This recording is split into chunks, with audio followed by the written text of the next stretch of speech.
This is a reminder. Schedule. Right, so the schedule's going off. Anyway. This is a reminder. Schedule. Hello. Hello. Welcome to our live. Yes. Our Wednesday live, back to normal again. Yes. Hope you are all well. Yes, I hopefully. hope you are both well. We've only got two, I think. I mean, only two valued people. Yes. Thank you very much. But anyway, so we're going to be talking about niches. Yes. Hopefully we'll get a few more people join us in due course, because it's only just gone 12, so they can... Oh, we lost someone. We lost someone, okay. Right, so anyway, hopefully, yeah, they'll join us soon, because it's only gone 12, so, you know, there we are. So, we're going to talk about niches today in terms of reselling. Yes. And the sorts of niches that there are, and the sorts we've used and whether we think they work, basically. Yeah. So do you want to start off by explaining what a niche is in case anyone doesn't know? So, I suppose giving an example of what we've done niche-wise is when you choose something realistically that you want to focus on as part of your business. So, we, at one point, the best example that I think I can give... morning, whoever that was. JP. Yes. Yeah, there we go. I actually see the chat now. But, yeah, so basically we did an Action Man website. So this website was quite niche in terms of toys.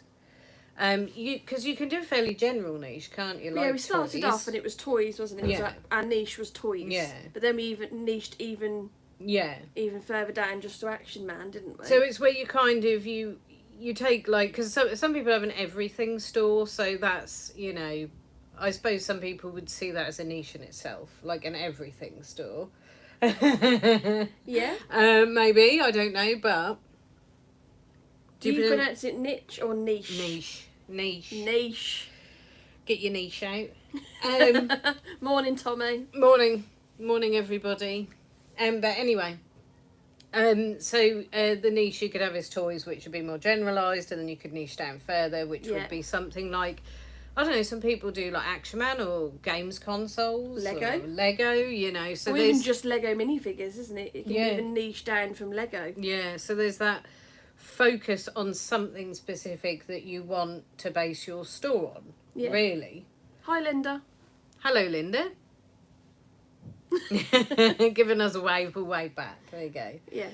So that is essentially the sort of thing that a niche would be, is focusing on one thing, really. And like I say, we did niche. Sorry, Tommy says, good morning or good day or afternoon. What do you actually say at midday? All of the above is what I would suggest, just all of the above. Oh, oi, oi. Oi, all right. So, yeah, so we niched to Action Man, which was, we found that niche had a very specific audience of a specific demographic. Yeah. And there are some niches where they have a demographic that's quite broad. So stuff like retro games consoles. I mean, the 90s has made a comeback recently. So however that works, you know, time travelling, etc. But so the general audience for that would be people who remember those consoles and played them back in the day, or would be their kids who want those consoles now because they want to go all retro and they want to be part of the 90s revival that happened. And the thing with that niche is that can continue and continue and continue, because consoles that we play now, I mean, I don't know, is a Wii considered a retro console yet? Wasn't that about mid 2000s? Yeah. Ish. So it probably has just about become retro. Yeah. So whereas vintage. with the Action Man stuff, the vintage Action Man stuff, that was very period specific. It's only because the toys were only out between the late 60s and early 80s. There is no more market. You know, it's not going to roll on to anything else apart from the anniversary figures, possibly. But with consoles, you know, there'll always be a new retro console, if you like, wouldn't there? Yeah, and there was recently, you know, this kind of fad of making these consoles tiny, so that you could plug them straight into your TV and you could play the games that were preloaded. So using like modern technology for a revival of the retro consoles. But anyway, we've gone off on a slight tangent on a consoles here. On a niche.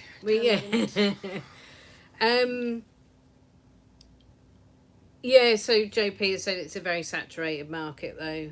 So basically consoles are. Yeah, I mean, I don't think you're going to find any niche that there's not other people already doing. With the Action Man stuff, there was quite a lot of people already selling it, but we did have quite a good, we did make a fair old amount from doing that, didn't we? But we were very aware that, it's a small, really selling to a small amount of the population, whereas if you sell other things and more things and be less niche, less niche, money penny. less niche, you appeal to more people. So if you niche, you apply to a smaller amount of people. There might be less people selling that amount, but if you sell in a few different niches, you've got a wider reach. Yeah, basically. Yeah, does that make sense? I never know if I make any sense of that. So yeah, basically we went to a few niches. So the first niche that we chose was, I believe that was Star Wars. No, it was Lego. That was Lego. Yeah. So we niched with Lego because I think we were can getting... of pop. Yes. Her own can of pop today, not one of mine. But so basically we niched with Lego specifically, but then we kind of broadened out, I think, to action figures and stuff. By the way, is your lava lamp switched on? Yeah, I've only just switched it on this morning. I want to take. I've got a lava lamp that I'm listing on eBay, and because it's so cold in this office, it takes ages to warm up. So I've switched it on this morning in order to take pictures after the live of it actually working, or maybe a video. I don't know. It looks really cloudy. With a chance of meatballs. Yeah, with a chance of something. It's got a siphon sticking out of there. Yes. Doesn't retro actually mean when something that is old gets brought into the future? So yeah, like the so like the old consoles, I suppose, that make a comeback, and music and all sorts of stuff like that. It makes it kind of, I find that things sort of have they happen like the 80s and then they have a comeback eventually, don't they? And fashions do the same thing. I'm still waiting for steps to come back in fashion. Well, I don't know if they ever were in fashion in the first place. Well, maybe Who to knows? a certain extent. But yeah, we went on to action. Amongst a niche group of people. Yeah, we went on to action figures, which is a niche in itself. But we sold all kinds of different action figures, didn't we? My favourite is the wrestling figures, especially the old 1980s, early 90s ones, the Hasbro ones. Love them. But then we branched out, didn't we, we then niched even more into just vintage Star Warsy stuff. Yeah, because I think we sold a few vintagey Star Wars bits, and basically we realised there was going to be some value in this stuff. Yeah. Now, the only thing is with the old vintage Star Wars is that when you buy it in a bundle, it's probably not going to be the best condition, and it's probably not going to be complete. And in fact, some of the old Star Wars stuff, unfortunately, the quality of the stuff, the materials they used wasn't brilliant. So if you want to kind of see something done on a bit of a budget back in the day, the cardboard Death Star, right, is Google that, because all it was some bits of cardboard that kind of slotted together, and then there was a dome on top, which was the thinnest plastic. Tiny. And those domes that you get on the top are the bits that are normally, they're broken easily and they're lost easily and thrown away, whatever. Yeah. And we managed to get one. But in the journey from Essex, which is where we picked it up, all the way back to Norfolk, this dome on the top managed to crack in the car. That's how delicate they are. It survived 40, 50 years Yeah. until it got into our car. And it wasn't my driving or Alexis's driving, it's just that delicate. Yeah, it was just so delicate that it had actually split. But anyway, so yeah, we niched into that, didn't we? So like the Star Wars stuff, and there was a lot of work went into that, but there was quite good return. Yeah, I mean, you could literally write a book the size of War and Peace on the different variations of Star Wars figure, how to tell if they're repros, because the guns, they make really good repros, repros now. So it takes a long time to learn all the different, ins and outs of Star Wars figures, and you were really, really good at restoring the vehicles or taking them apart you know, you'd had like a donor vehicle, didn't you, that you take all the bits off and then fix up one so it's perfect. And Yeah. there's just so much different things, different things to learn. Kind of comes back to consoles as well, as people do that with those, don't they? They buy spares and repairs so that they can, you know, take the bits off that they want for another one. Yeah. So it's kind of in a, you know, in a sense similar to that sort of thing, is that you can take one thing that's completely broken apart and just take bits apart and use it for someone else. But yeah. So got a comment in the chat. Is that Dig Vintage, Mark? Yes. We are niched into antique/vintage mirrors. It's the most profitable part of our business. So yeah, I mean, niches can be literally anything. You could sell just vintage mugs. Yeah. Or I don't know, mirrors, or you know, anything really. I don't know what you guys find. You know, is anyone in the chat do niche a niche seller? I mean, I suppose also, not being funny, but there's not going to be that many people out there who are going to be brave enough to sell antique and vintage mirrors and post them. I wouldn't be brave enough. Because obviously they're going to be quite delicate, breakable, I suppose, in themselves, you know, if they get dropped. Sometimes you watch these documentaries of these parcel services throwing boxes around.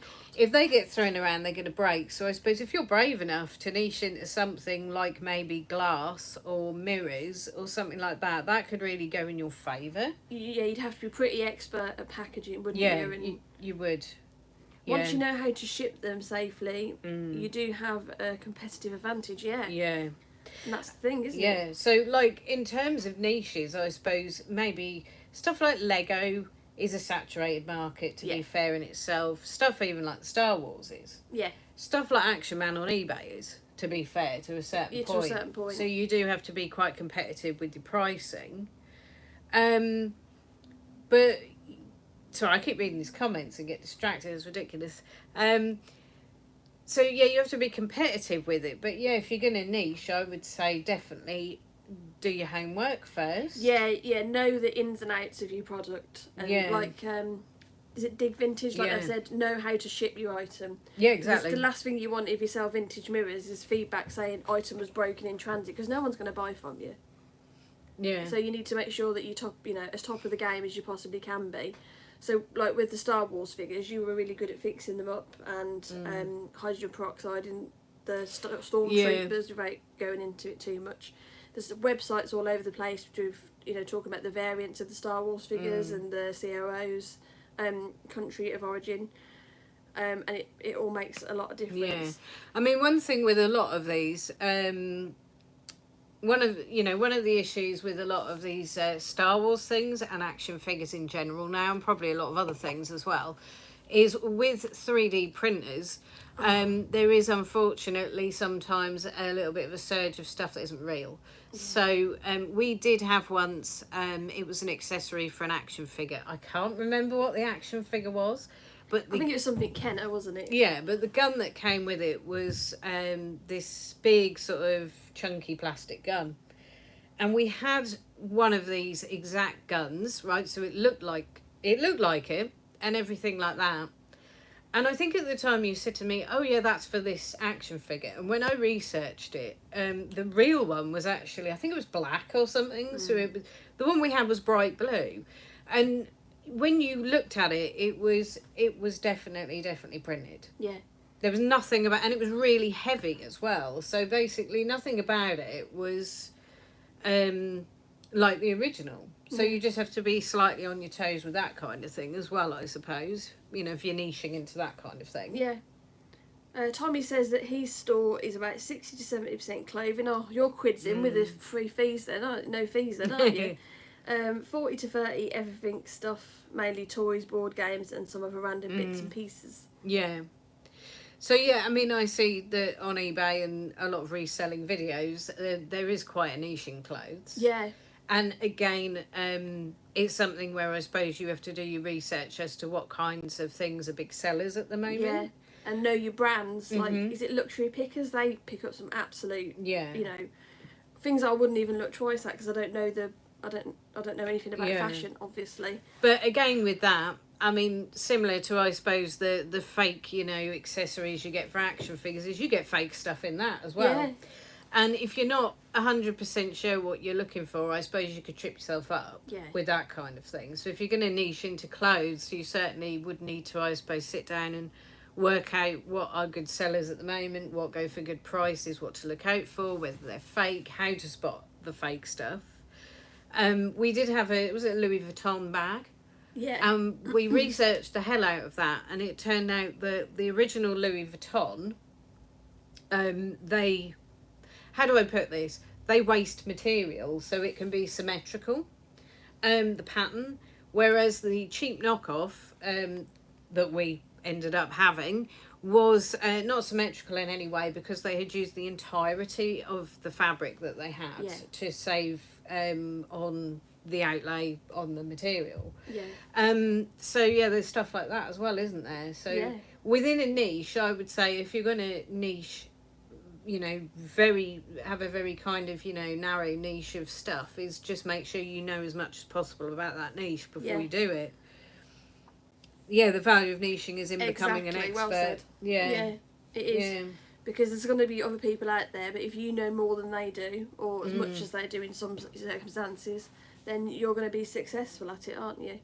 Yeah, well, you're certainly going to have the advantage, I suppose, over other people. Maybe other people who have more of an everything store, where they know a little bit about everything. If you're niching in something in particular, and you do become very knowledgeable at that, you would kind of have this advantage, I suppose, in terms of, I lost the thread of what I was saying then, hang on. You would then have that knowledge that they might not necessarily have. Yeah. You know, broader knowledge. Yeah, we don't really touch clothes, do we? Because we just don't know enough, and I'm not interested. We do sometimes, though. Sometimes we'll pick up like football tops and band t-shirts because that's interesting.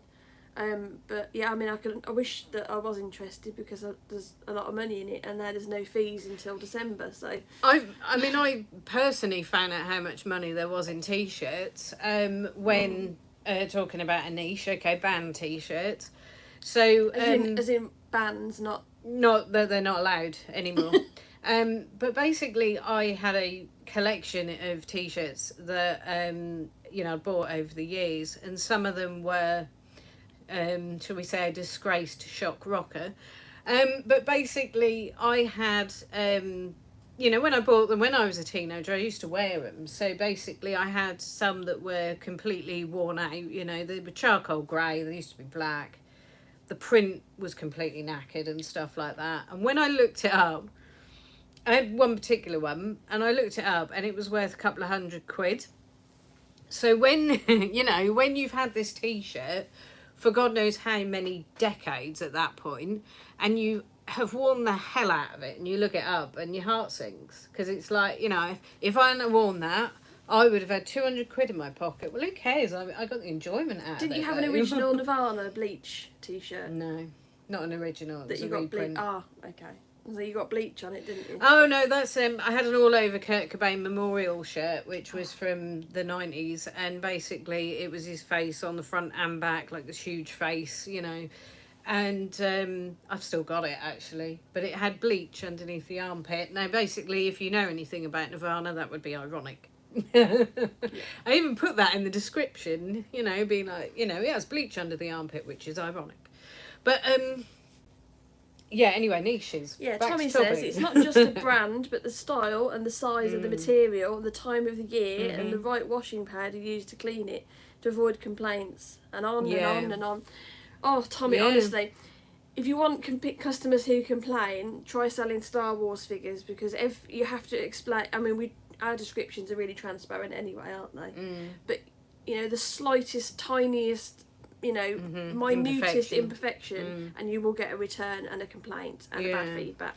They're very particular. So Tommy has said sometimes they're even worth more after they've been worn for so long. Seriously, if you would have seen this t-shirt, you'd know it wasn't even worth decorating your house in. You know what I mean? Your Marilyn Manson one won't be with the holes all over it. Which one was that? The one that the massive holes. That's the one I was talking about. Okay. Yeah, there were massive holes underneath each arm. All the stitching had come out down, I think, some of the sides. It was great. It was like wafer thin, this material, by the time I'd washed it so many times. The print was pretty much completely gone, front and back. And it was just so, it was absolutely knackered. Yeah. Yeah, it was totally trashed. But I loved it, you know, I got use out of it, so. Yeah. So, I mean, that's another, there's the niche of clothing, but then there's, within the clothing, there's niches that branch off from those as well, isn't there? Like band t-shirts and, I don't know, designer, vintage. Well, band stuff. t-shirts, I suppose you could go into genres as well. So if you wanted to only, you know, you could only niche for, like, I don't know, metal or steps or whatever you wanted to do. I don't think there's going to be as much value in a Steps t-shirt. But yeah, I suppose if you wanted to go that niche, you could niche right down to, you know, a specific genre. But you could do. Yeah. Yeah, but there's advantages and disadvantages to niching. But like we said, we had an Action Man website, which we did pretty well on, just selling the Action Man stuff. But the problem is, if you are a niche seller, you can get bored, which is what happened to you, isn't it? I love selling Action Man. I love playing with toys. I just sell toys all day long because I love them. But you haven't got the same level of interest. So if you get bored, that's when it starts feeling more like a job. Doesn't it? To be fair, I mean, if there's anyone watching who loves vintage Action Man, this next thing I'm about to say might be a little bit controversial. I just found it samey, over and over the same thing. And as much as there could be value in it, the majority of what we were dealing with was actually fairly low value, wasn't it? And every so often we would get something that was really high value. So like a complete dressed figure in a box, you know, we were lucky. But yeah, it was just little bits and bobs here and there, and it was the same kinds of... So, like, there are different types of things, but they're all like first issue, second issue, last issue, anniversary issue, but they all look the same. To you? They all look the same to me. So it's just it's a hat, isn't it? It's a hat. You're like, no, that's last issue. I get a bit obsessive when I start researching into things and I have to find out absolutely everything about them, which is handy for this job, isn't it? Yeah. But now we have branched out into selling more stuff. We sell quite a lot of ceramic-y type things, which I'm still learning about. Yeah. One thing you'll find out about ceramics as well is they're quite hard. It's quite hard to put an exact date to some ceramics because of the maker's marks. So it does take a bit of research sometimes into the ceramics and what time sometimes you can only narrow it down to a time period. Yeah. Because you don't know sometimes the exact year, which I find a bit tricky with stuff like that, you know. And it's like, okay, so they patented this in 1890, but it doesn't mean it's 1890. It could mean it's any time, any decade throughout the entire 1900s. Yeah.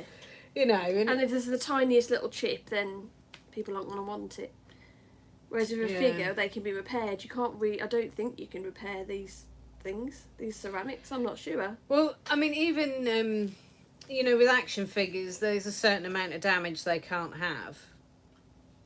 A certain amount of damage they can't have. Yeah. So, do I make sense to myself? No. So basically, like, you know, there's a certain amount of damage they can have, people still buy them. But then when it gets to the point... But then again, you've sold parts of action figures, haven't you? So you could just take them apart as well. Yeah. Actually, if especially you're brave enough. Figures that are quite breakable, like the Action Man stuff, there's always demand for Action Man hands. I've just remembered I still randomly have a single left hand in my bedside cabinet, but that's a different matter. Not a real one. It's not a real one. It's not. She's for not. real purposes. What's his face? Oh God, what was his name? Jeffrey Dahmer. You know. No, not Jeffrey Dahmer. It's an Action Man hand, and I don't know why it's in there, but I found it the other day. So, but Action Man hands, because they were so breakable, there's always a market for them. You can sell them for about £20. So, it's more profitable to buy an Action Man figure and strip it for bits. I mean, I think that's wrong. I wouldn't do that personally because it's such an old figure, and if it's all put together, why would you want to do that? Because there's value in the bits. I know, but it's... You know, and with the Action Man, they sort of slot together with they have pegs on them, don't they? The hands and all sorts. So they just have pegs that kind of slot into the limbs. So actually, they are a bit tricky to get out, those pegs, because they can be stuck. Yeah. But if you know, if you've got the time and the energy to get them pegs out, then yeah, you could sell them. Yeah. Tommy says he's got an Eagle Eyes Action Man head for $24.99. Yeah, I mean that's around. Yeah. That's around. I wouldn't go any lower than 20 if you're sending offers out on it. But it'll sell eventually. Just sometimes takes a bit of time. I mean, I suppose to be fair though, my favourite niche is Lego. I hate Lego. Excuse me, I nearly burped. As much as typical aim. So as much as it can be a fairly saturated market, there are sets that are actually worth a lot of money. And when you get one of those, it's like a win, isn't it? You know, it's a big win because you're like doing all these sets that are worth, you know, is it Secret Carpet? I hate Lego. I hate Lego too. But yeah, but that's my favourite niche anyway, to be honest, because you do get a few, you know, you go through the sets and there's all these little ones and then all of a sudden you get this one worth hundreds. Great. Yeah, I mean, we bought some minifigures off Vinted, I believe, a little while ago, and one, I think I paid 20 quid for about 20 figures, and one of them was what's his name from Pirates of the Caribbean? Oh, Davy Jones. Davy Jones, and we sold him for 60 quid. 85, I think he went for in the end, but yeah, he had a bit of a nibble mark. Mega blocks in the Lego. Yeah. And Wilco blocks. And what's that one that looks like Lego? There are several actually. There's some Polish ones as well. I think there's one called M6 and But there's stuff one that like looks like Lego, but it's something else. And I've seen that and it's tricked me before, and then you've gone through the Lego and it's been like, this isn't Lego. And the bits, Lego bits are so small sometimes that, you know, you can't actually tell them apart very, very well unless you sit and examine them for about 20 years with a magnifying glass. But but the handy thing about a lot of Lego is it has Lego printed on it, but some of it doesn't, which is also, you know, there to trick you, I think. Yeah, and one of the things we found about being resellers, we've been doing it now for about 3.5 years. Yeah, about 4 years. About that. Quite a while. 4 years. Is that you can start off with a niche and then you can change your niche, because we've changed our niche several times. So if you get bored or you know you fancy something a bit new, there's no one telling you that you can't then go and sell that kind of thing, and you can learn all about that as well, and it just increases. I mean, the only thing that I would say, the only thing that I would say is if you're going to niche, if you're going to choose something specific, maybe you have like a particular love of something specific, and you really want to make that your job. So if you're going to niche like that, I would just say keep some things in reserve though. You know, maybe pick up these niche things that you want to be dealing with, but have other bits and pieces that you maybe also have. So you can be, you know, you can be doing the stuff that you love whilst also having these other things that will sell in reserve, basically, just in case. Dig Vintage says whether it's worth it or not, we niched into mirrors because of the hourly rate it brings in. Brilliant.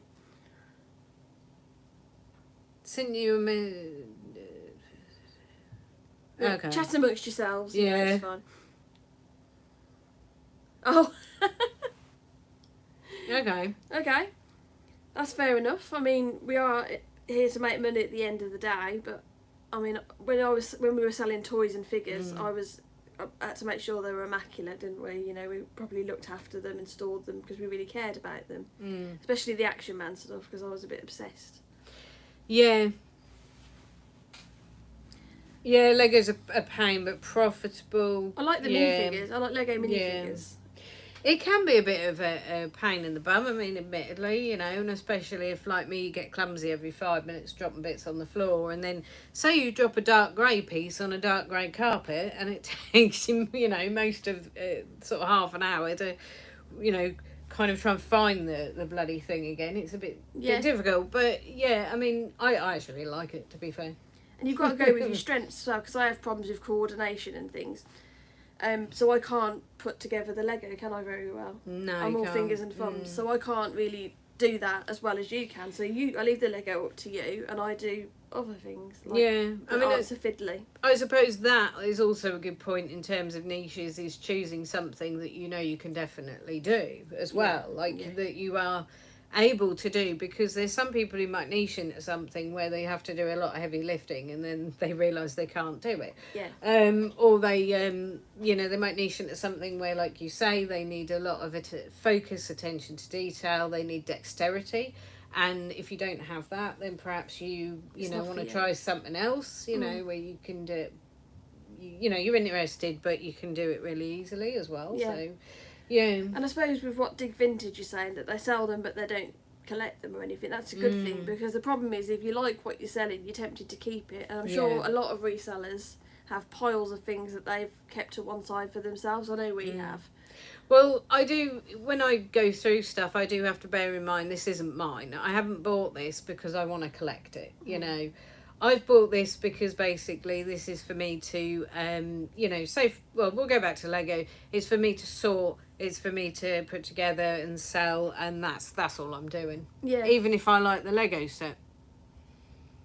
Do we have any? Do we have any? Tommy knows. Do we have any people in the chat who are experts in Funko Pops by any chance? Because I have a question. Whilst we're waiting, right? Basically, okay. So Tommy has said, "Oh yeah," to the Lego stuff, right? What I've done though, actually, is I am putting together a Parisian restaurant myself. Now I know this is a massive like thing of, you know, these bits that go in it. Some of them are quite, what do they call that? Specific to the set, I suppose.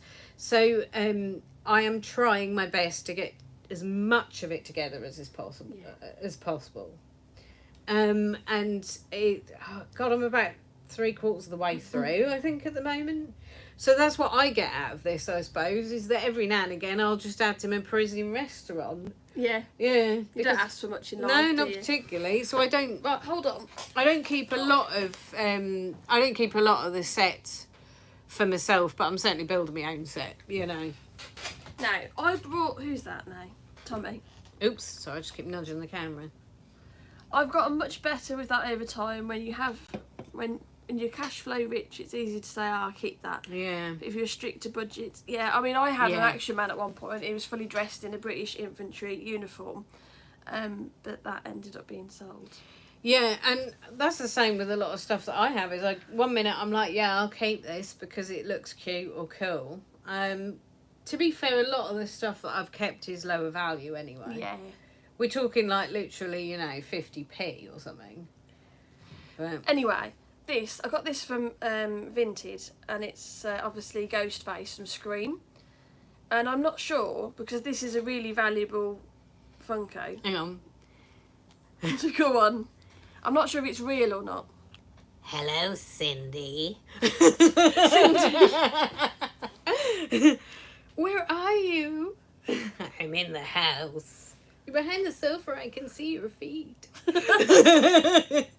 Anyway, yeah. Yeah, but I don't know if that's real or not. I mean, the painting looks a bit dodgy, but on some of them they do, especially the earlier ones. But I can't tell if it's real or not. That's something else we did sell for a while, wasn't it? A lot of Funko Pops, but they seem to be. Tommy's laughing. So it does They say don't seem to be as worthwhile as they used to be.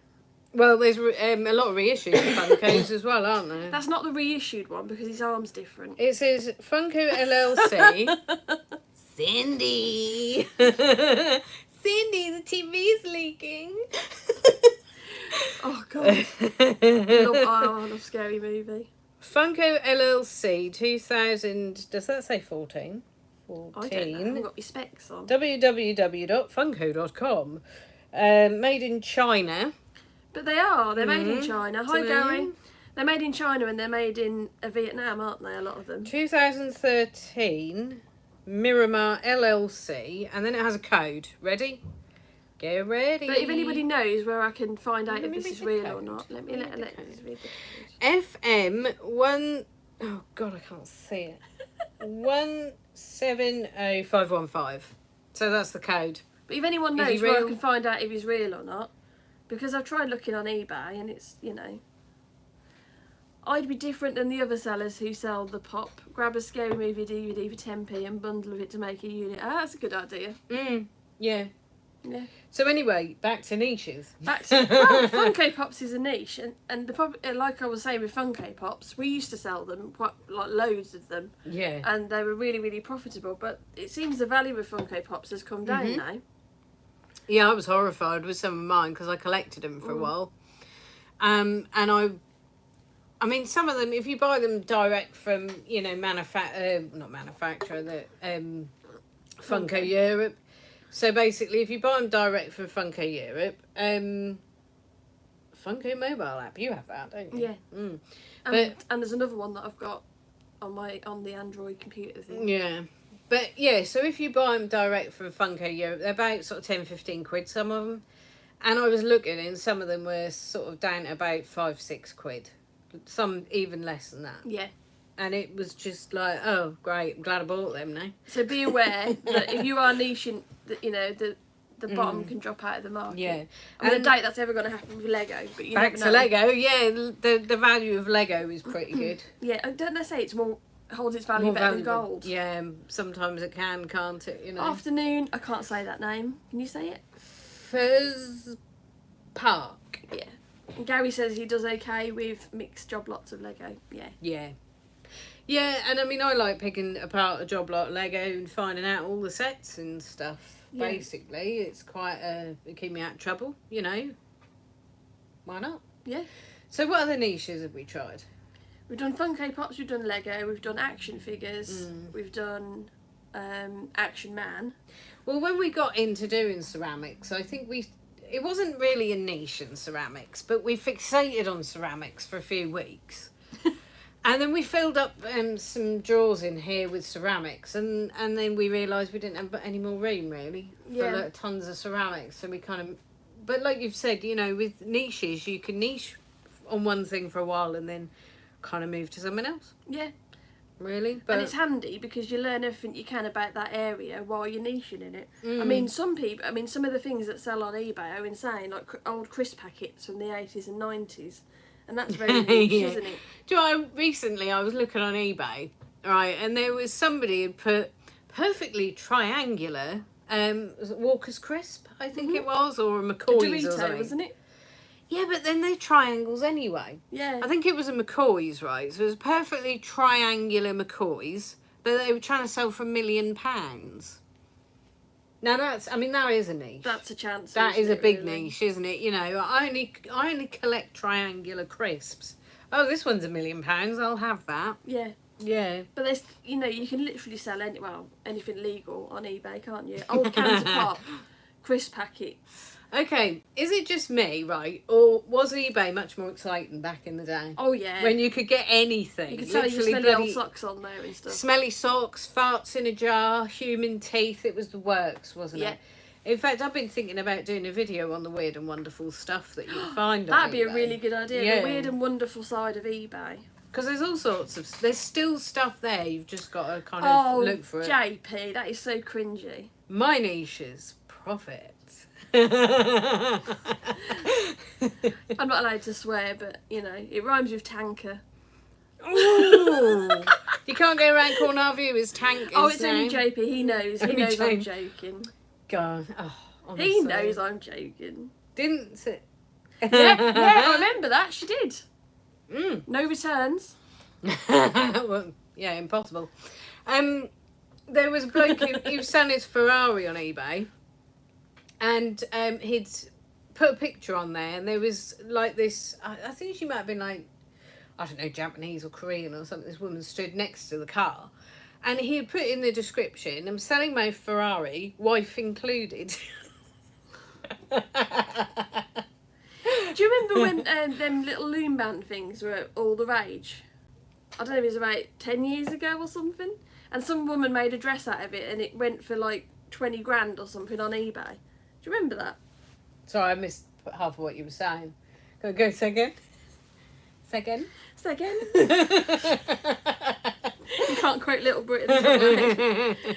Do what I bloody want. Loom bands, and then little things that they used to make bracelets. Kids used to make bracelets. The little tiny little things that you used to find stuck in your Hoover. No, you wouldn't, because you haven't got kids. But some woman made a whole dress out of these little tiny loom bandy things and sold it for 20 grand on eBay. But Jesus. Oh, so Donna has joined us. Sorry, I'm late. Nobody told me it was Wednesday. I know, it goes too quick. You hate that. You hate that, really. You know, when you wake up. Hello, Donna. Wake up thinking it's Monday. I think JP's gone because I upset him. You're waiting. You're waiting for a message. Like, please I'm come back sorry. and message. Yes. Anyway, so niches. Those are some of the niches. Yeah. Some we've tried, etc.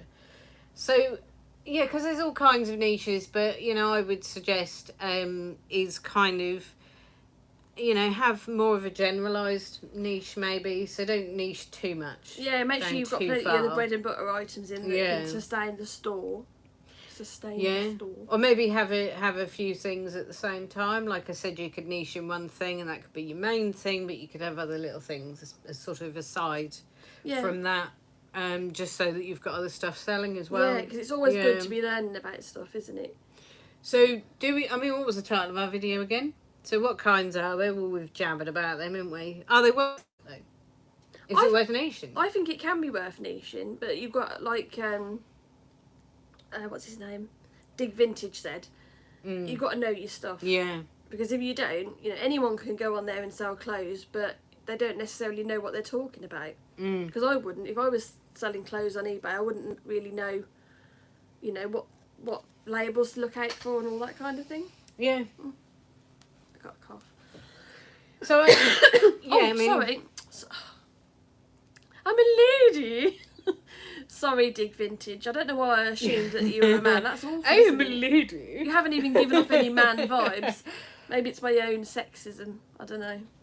Yeah. Yeah, there's a potential It's a for that, man's isn't world. there? Yeah, niche is worth it. Anyway, back on topic. So they're worth it, I suppose, as long as you can make money. There you go. Yeah, as long as you can make money off your niches, Yeah. that's fine. Yeah, I mean that is just the gist, isn't it? So Tommy says if you're an expert in a category, that is your advantage. Use it to beat the others who don't know what you do. Yeah. Yes. So just learn as much as you possibly can, and then just sell the absolute sugar out of out of this particular category.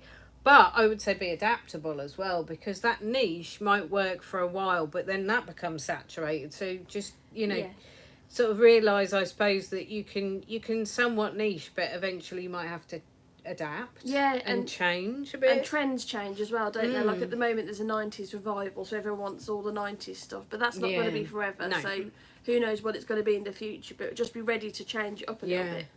Is what I think. Yeah, the 2000s will eventually have a revival, so just kind of get as many 2000s things in now, and then you'll be set. Yeah, JP's back. He doesn't hate me now. So he says, I went from games and consoles to games, consoles and Lego to games, consoles, Lego and toys to anything that sells. Yeah.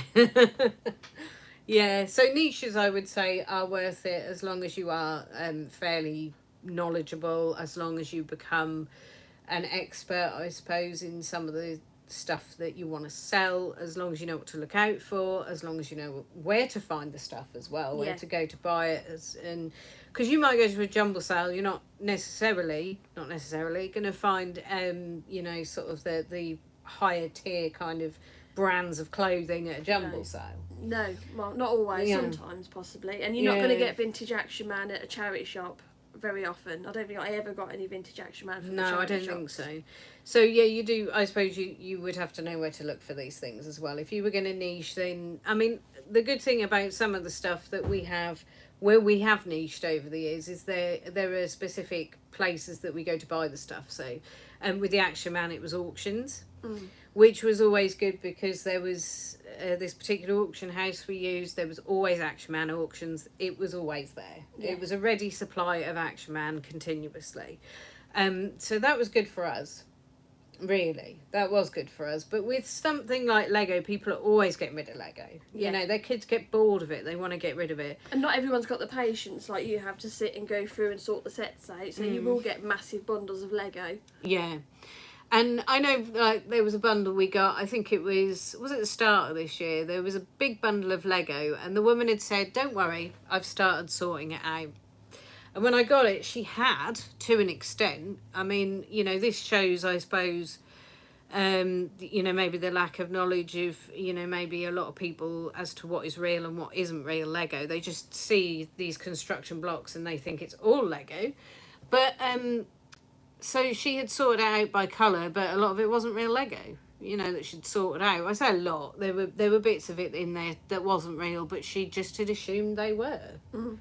I tell you what, I found when sorting through Lego for you before, is sometimes the stuff that you find in amongst the Lego can be worth a fair old amount as well. Because I found, I was randomly sorting Lego out for Alexis before, and in there was some vintage Action Man bits and pieces. There's parts. Are you alright? There were parts from. Yeah, so I was just reading the chat. There were parts from like the vintage Action Man racing car and stuff that I then sold on to make a profit, and some Power Rangers bits and pieces. So don't always discard the little bits and pieces that are non-Lego. Sorry, did you say about the Millennium Falcon chair? There was a Millennium Falcon. There was a vintage Millennium Falcon chair, and also wasn't it the what do you call it? The back off the speeder bike thing. I can't believe. And that was in amongst Lego. Modern Lego. That was in amongst modern Lego. So Vinyl Guardian is here. picked up a massive box of Lego and it was mixed with Tyco, so I just dumped it all. I don't have the patience. Should send it to us. Yeah. If anyone can't be bothered with Lego, just send it to us. We'll dispose of it for you. No problem. Secret Carper says by selling it. you have to be super passionate about the niche to work, otherwise it's a chore and you'll hate it. Exactly. Yeah, exactly. Yeah. And if you work in a group of two, it may be best that one person focuses on the niche and the other one focuses on something else. Well, you don't. I mean, you're the niche that the niche that you liked, which was Action Man. I had no interest in, but I think we fell into that niche because we felt there was money there. And if you're just chasing the money continuously into this niche that you really hate, what is the point? You know. And to be fair, you know, it wasn't like super valuable. Sorry, just reading Donna's comment. Got up the courage to start selling on eBay. Not quite a month yet, but have almost 100 in sales. Yeah. Whoop whoop. Yeah. No niche yet, all over the place, but just sold 2 men's tops, and I'm not even a bloke. You'll find your niche, honestly. Yeah, you'll find it. You'll be working on stuff, and you will either find that you realise that some things sell better than others, and you'll start to think, there must be something in this. I'll just kind of look for more of that stuff. Or you might continue being in a bit of an everything store and just sell a bit of everything and really have no niche. But that's to be brilliant, fair, £100. specifically. So do you do it, Donna, as a side hustle kind of thing, I imagine? Yeah, Dig Vintage says indifference works for me, but I suppose it can do. But for me personally, if I'm not interested in an item, I just can't be bothered. Yeah. And I'm just like, yeah, whatever. And it sits in a box. Well, with you have a tendency. Okay, so this is how she works, Let's right? bash Jen. No. Ew. So what she does, right, is she will get a bundle of stuff and she'll cherry pick the bits that are worthwhile, All the interesting. list them, and then the rest of this bundle will just get like shoved to a corner of the office. That doesn't happen. It does. We recently had to go through a lot of stuff because of that, you see. Jen's an item. I am Jen. But yeah, that recently happened. Whereas I work a bit more methodically with it, so I will just get a box of stuff and I will go from beginning to end and we'll just work through methodically. But so if you work with somebody else, again, you know, like their niche might not be your niche, so you've just got to find out the sort of niche that you can either both do or just have nichey stuff each. But also the way you work is different. Yeah. As well, because I'm a bit more kind of methodical. My brain just, you know, sees this task and breaks it down into the component bits, whereas your brain is like, quick, get the stuff out I want to list. That other stuff can bugger off. And then it gets distracted by something else. Yeah. What we should have done at the start of this video, for people who re-watch it afterwards, every time you say the word niche, you have to have a shot. And everyone would be paralytic by the end, wouldn't they? Rewind the video and watch it from the start. Yeah. And have a shot every time we say niche. Or Lego, actually. You would be paralytic. Yeah, you by would the be. time we'd finish saying Lego. Because I like Lego. I hate it. I like the figures, the little figures, but because I never had Lego as a kid, because I can't put things together very well, so never interested. I had wrestling figures, wrestling stuff is my favourite. So if anyone wants to say and does any wrestling stuff. But every now and again you will keep getting your wrestling figures in, don't you? You do keep finding bundles. I mean, bundles are great. I mean, I would say if you're niche and focus on grabbing yourself some bundles, really, of stuff. Because they can be quite good. So Donna said, tried to sign up for Etsy yesterday, but it failed.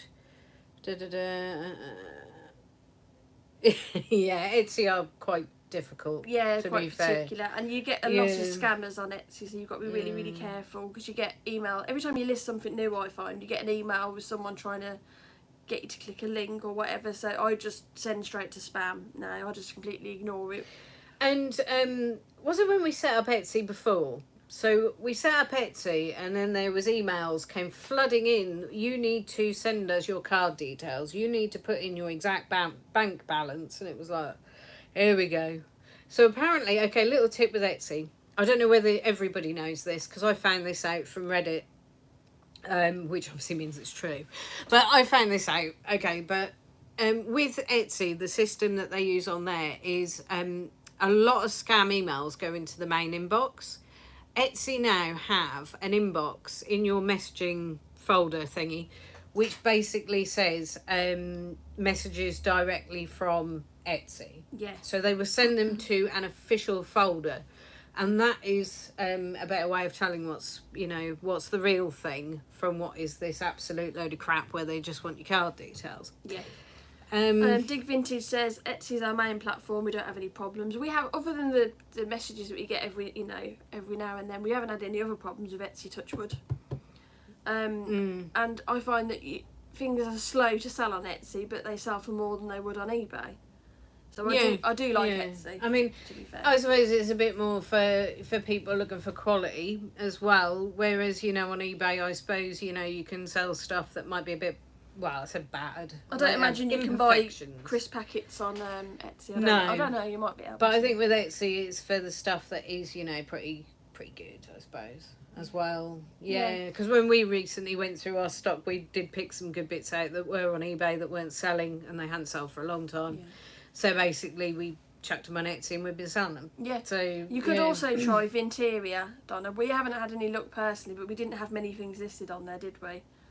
I think we've got one thing listed on there at the moment. Yeah, that's all. But recently they've been hit with the scamming attempts, but I think that's just across the board, isn't it, really? Yeah. Well, you had an email, didn't you, I think, from them, and it was a shipping quote on a few asking items. for a shipping quote, and then I said, can you click on this link to verify? Yeah, and I was take just you like, off no, site. Yeah. Never do that. Never click. If you get an email and it wants to take you off site, never go off site, because that's going to...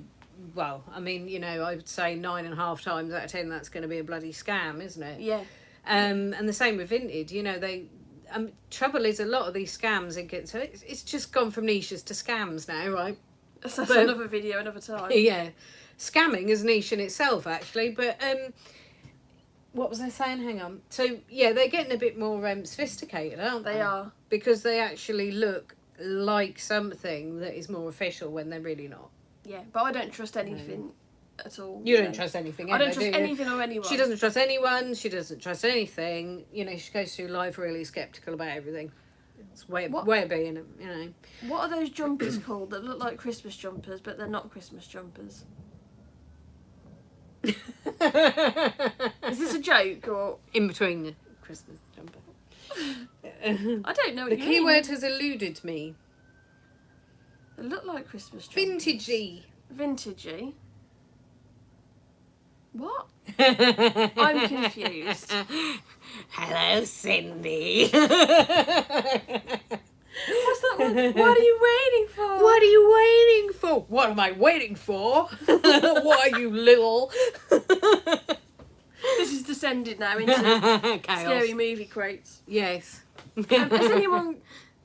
That would be a jumper, Tommy. They're like vintage jumpers. They look like Christmas jumpers. Knitted jumpers? Argyle sweaters? Is this a crossword clue you're looking for here? Cable knit? I don't know. They're like vintage jumpers that look like Christmas jumpers. I literally know nothing about clothes. I buy t-shirts and, I've got about 600 t-shirts and about 5 pairs of trousers. Dig Vintage has put customers with deep pockets are my favourite. Yeah, we like that. A Nordic jumper. Oh, okay. Yeah, no, I understand what you mean. Are they... Oh, God. Oh, like the golf ones? Yeah, maybe. Oh, God, what are they called? Argyle. Are they Argyle? Argyle sweater. But anyway, we're coming up to finishing now. So has anyone got anything they'd like to add? Or, I don't know, any jokes, any last thoughts or, Scandinavian with snowflakes. Oh! Where's our moderator? Can you block Vinyl Guardian, please? I love Green Day. How can you not like Green Day? Cheeky bugger. She don't want to be a basket case, that's the problem. Oh no, I can't say that. No, not at the moment. No. Not at the moment. Argyle. Yeah, an Argyle sweater. So I think golfers wear them a lot, don't they? I think so, yeah. And they're quite... So what were we doing? Thank you for not calling it niche. Niche. I've never heard anyone call it niche. Yes. So yeah. I hate you, Dave. No, I don't. I I love you, Dave. couldn't wait for. So I went to see Green Day in Manchester recently, and I couldn't wait for it to end. Why did you go and see them if you don't like it? You don't like Green Day, either, do you? To be fair, some of their songs are all right, but no, because I say right. Okay, so let's talk about this. Right, let's talk about Green Day.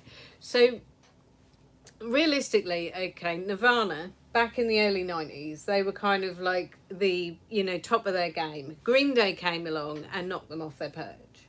They just completely... Shindy. They got a backhander for that. Oh, no. Fuck it. Oh, bloody backhander. Anyway, no, they're not better. I mean, I mean, you can't take me seriously. I like Steps. Yeah, well, that's true. But, yeah, so basically, they just came along and, shat all over the world of music, really. Anyway, on that bombshell... God, they started a domestic, didn't They it? did, yeah. I loved them at first. Basket Case and Dookie was amazing. They sort of went too plastic in the punk stakes. Well, they did get a bit more commercial with American Idiot, didn't they? I suppose, but I still love them. Righto. Each their own, that's your prerogative, isn't it? Yeah. Can everyone who's here please like the little video? We are now almost at enough watch hours to be up the next level-y thing. We're nearly levelled up. Nearly levelled up. Boo! Am I just paranoid? What? I think we need to send help.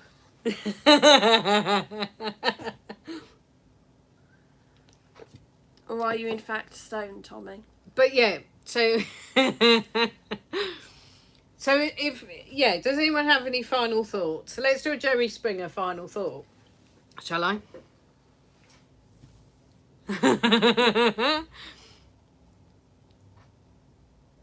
So yeah, final thoughts. So I keep reading this chat. Can I just say, I used to be in a 90s tribute band, and the band at a gig once, we sang Basket Case, and I used to be a mental health nurse, and I dedicated it to all the members of the mental health team who'd come to show some support.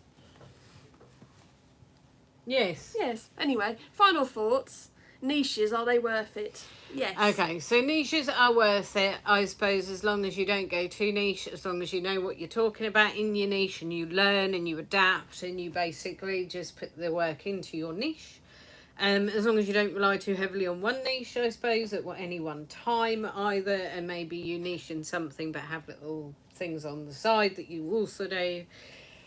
But you've got to still, I suppose, at the end of the day, do what you enjoy, and if that means that you are niching, then that's what you enjoy doing. Yeah. Because what is the point in doing this if you're not going to have fun and you're not going to basically do something that you actually want to do with your work?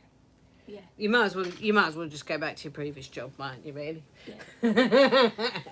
But as I was saying, we've almost got the watch hours now to start doing merchandise and stuff. I don't know. God, I don't know how it all works. I don't know. Do a bloody Green Day t-shirt with a quack on the front. Oh, there's an alarm going off in the background. But once we, that's one step closer to being monetised, I suppose, and then we'll get about 5p a video. I don't know how it all works. What is one man's niche is another man's death pile, I guess. Yeah, that's true. Yeah.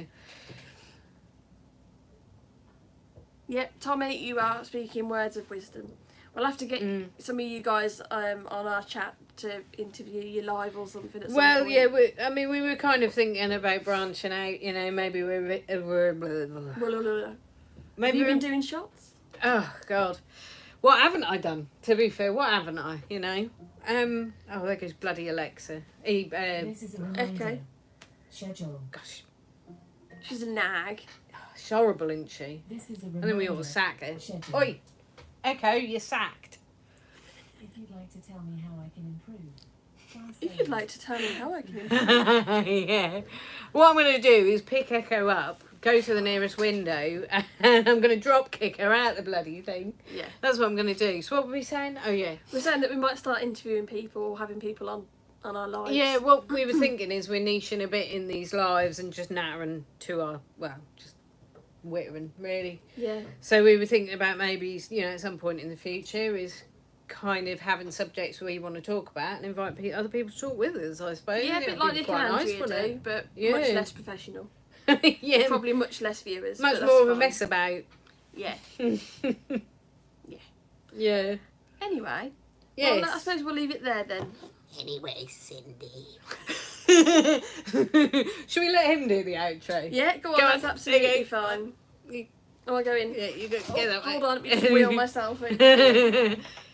Thank you for watching our live, Cindy. I'll be watching you through the window. Bye. Anyway. So yeah, anyway, so he says bye, so I suppose we ought to say bye Yeah, as well. thanks everyone for joining in. Please like, subscribe and all that stuff. Yeah. Get us monetised because we're poor. Yeah, I mean, we're I just don't think- merchandise that I you don't- won't want to buy. I don't think this kind of channel's ever going to make us millionaires or anything, but it'd be nice to have a few pounds. Yeah, we're going to be sponsored by the Kardashians the next time you see us. You hate the Kardashians. Okay, hate is such a strong word, isn't it? Better late than never, Leo. We're now going. Yeah, our moderator has joined and we're now off. So Yes. Anyway, we'll bring out a video on what day is it? On Friday. We'll show Yeah. you all the tat we bought from the auction.